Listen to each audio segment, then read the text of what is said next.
நம்ம Ashwin sweets and snacks export பண்றதுக்கு 7373041434 மற்றும் www.ashwinsweets.com கான்டாக்ட் பண்ணுங்க. பொய் செய்திகளை பரப்புவதையே முழு நேர வேலையாக ஒரு கும்பல் செய்து வருவதாக விமர்சித்த துணை முதலமைச்சர் உதயநிதி சமூக வலைதளத்தில் வரும் செய்திகளில் எது ரீல் எது ரியல் என்பதை மாணவர்கள் அறிய வேண்டும் என கேட்டுக்கொண்டார். சென்னை சேப்பாக்கத்தில் சமூக ஊட சவால்களை எதிர்கொள்வது என்ற பயிற்சி பட்டறை நிகழ்வில் வெற்றி பெற்ற நாட்டு நலப்பணி திட்ட மாணவர்களுக்கு உதயநிதி பாராட்டு சான்றிதழ்களை வழங்கினார். ரூமர்ஸ்ல ரெண்டு வகை உண்டு.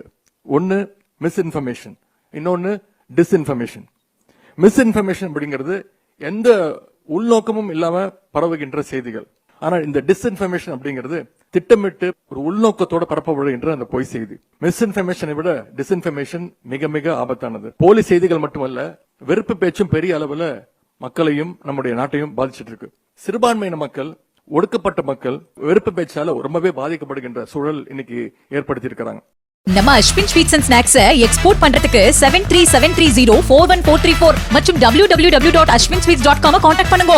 பிளே ஸ்டோர் மற்றும் ஆப் ஸ்டோரில் இருந்து பாலிமர் செயலியை QR கோடு மூலம் பதிவிறக்கம் செய்யுங்கள். செய்திகளை உடனுக்குடன் பெறுங்கள்.